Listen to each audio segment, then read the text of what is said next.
E aí, pessoal, tudo bom com vocês? Professor Aurilo aqui falando, espero que estejam todos bem. A gente vai trazer aqui um tema muito interessante, muito importante para que a gente vai debater aqui, vai conversar, que é a questão da informação jornalística. Nós sabemos que o mundo hoje, ele é movido por informações, graças à internet, graças a isso que tudo que a globalização trouxe. O que acontece do outro lado do mundo a gente consegue ficar sabendo aqui e é muito importante de fato. O jornalismo, ele tem um grande poder nas mãos, né? Ele é considerado aí o quarto poder por muitos, capaz de mobilizar massas, né? Pessoas, dependendo daquilo que aquele canal acredite, ele pode muito influenciar milhares de pessoas. Então é um poder muito forte. A gente precisa dessas informações, é um direito do cidadão saber das coisas, mas de forma correta, né? O mais verdadeira possível. Existe um problema grande aí, que é o lance das fake news, que nós temos que ter um cuidado redobrado, nós precisamos checar a informação jornalística. Muitos veículos de comunicação já chegaram a publicar até sem querer fake news, né? Informações erradas, depois se corrige, depois, enfim, vão provar, descobrir que aquela história não era assim, que era de outro jeito. Então, muito cuidado no que nós vemos aí em relação ao que é publicado no jornalismo, que é um direito nosso, saber das informações. As informações são essenciais para o exercício da cidadania, certo? Tanto é que existe aquele ditado que diz que informação é poder, como eu já falei, é forte demais o poder que a mídia tem. Informação é poder. No Brasil, o direito à informação está previsto na Constituição Federal. Isto é um direito desde 1988, é um direito previsto, certo? Que está lá. Foi criada a Lei de Acesso à Informação, que o que é isso? Os órgãos públicos têm o dever de informar tudo que é feito à população. Hoje nós temos canais na internet que a gente pode solicitar e ver lá todas as prestações de compra, os investimentos, para onde é que vai o nosso dinheiro que a gente paga nos impostos.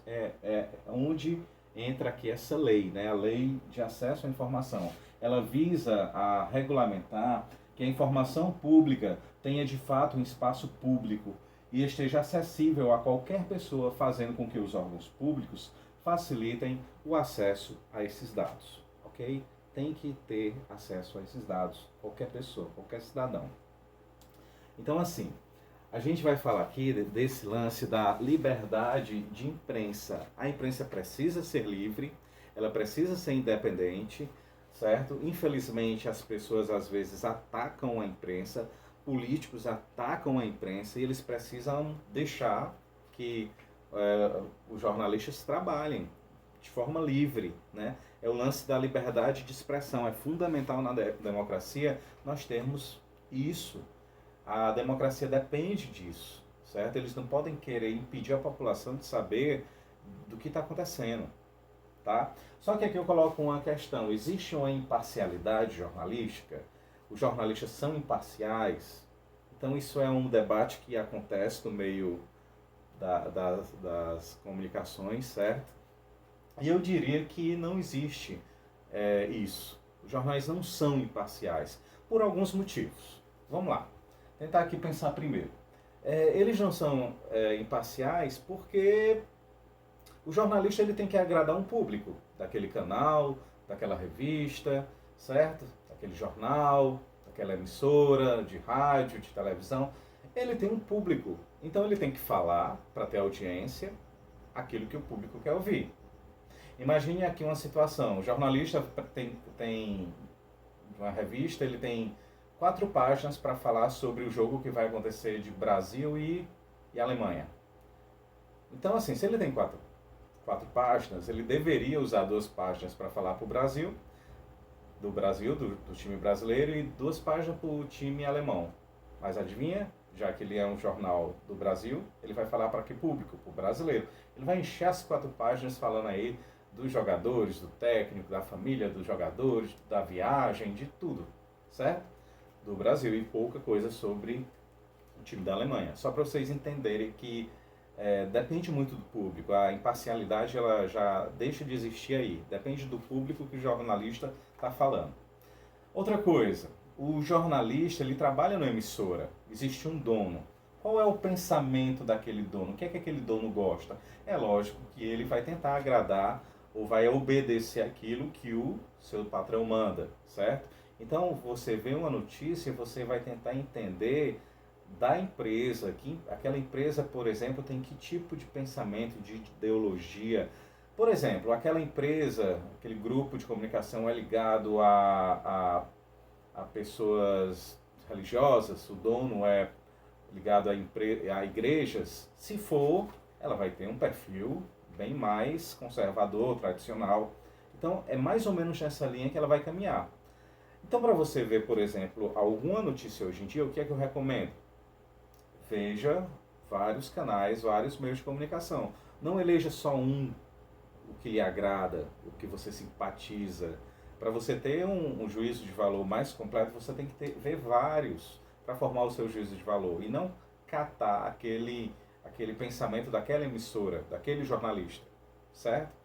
Outra coisa que a gente tem que levar em conta é que a imprensa, de uma maneira geral, as emissoras, elas são pagas por alguém.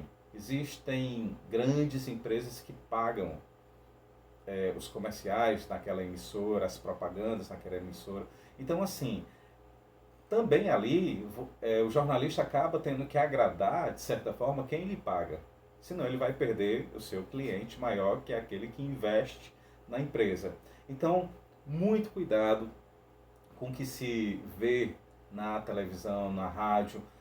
Às vezes, aqui mesmo no estado, eu vi já uma mesma matéria falando sobre um tema, mesmo tema, com opiniões diferentes. Por exemplo, eu já vi uma matéria falando assim: professores fazem uma mobilização em prol de melhorias na condição de trabalho, na questão salarial, a valorização salarial, na questão de estrutura das escolas, reivindicando aí melhorias para os estudantes.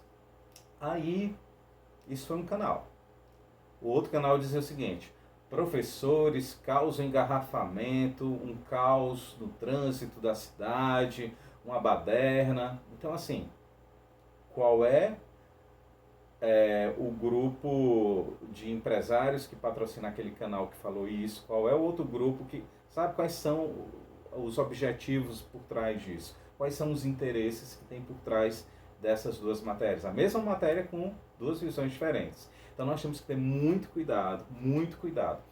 Como nós somos bombardeados de informação, a gente tem que tentar filtrar da melhor maneira possível tudo. Não basta pegar a primeira matéria que passou em frente, você viu, assistiu, opa, e fazer o seu juízo e falou. Não, você tem que ver tudo. Porque cada veículo de comunicação vai ter o seu viés político, vai ter a sua ideologia, vai ter os seus interesses. Nós precisamos ter essa visão, essa astúcia ao assistir, por exemplo, um jornal. E é fundamental, pessoal, estar bem informado. É fundamental. Hoje as empresas elas selecionam muitas pessoas, fazem uma dinâmica de grupo, por exemplo, e mandam você falar de uma manchete. Eles dão um papelzinho com a manchete do que está acontecendo no mundo. Se você não estiver por dentro do que está rolando, você pode perder a vaga. Tem que estar por dentro do que está acontecendo no mundo. É fundamental. Né? Por exemplo, nesse período de pandemia, pelo amor de Deus, a quantidade de informações erradas, falsas, mentiras. Né? Agora tem leis em algumas cidades, em alguns estados, que é proibido fake news. Né? Você paga multa, você pode ser preso, né? A pessoa pode ser processada por sei lá, divulgar informações erradas. Então, muito cuidado com o que você também absorve e o que você repassa para as outras pessoas. Porque sem querer você pode estar repassando alguma fake news, alguma notícia errada. Deu para entender? Nós precisamos sim dos canais jornalísticos para aumentar aí nosso repertório cultural, para fazer um Enem, seja lá qual for o tema que cair, a gente poder falar, a gente chegar em qualquer lugar e poder conversar com as pessoas sobre determinado assunto e ter uma opinião sólida, firme, não só de um grupo de emissora, A, B, C ou D, mas assim, uma opinião mais consistente, estão entendendo? Então essa é a minha dica, espero que vocês aproveitem, façam um resumo dessa aula no caderno sobre isso, né? Sobre o direito à informação, que essa informação seja correta, né? Que exista liberdade de imprensa, que os jornalistas sejam o mais imparciais possíveis. Eu sei que é difícil, como eu já falei, certo? Mas se isso não acontecer, que a gente então conheça o todo para a gente fazer um juízo de valor mais correto. Um abraço para todos, se cuidem, contem com a gente, tá certo? Estamos aí sentindo falta de todo mundo. Dois para voltar ao normal nossas aulas do dia a dia. Valeu, tchau!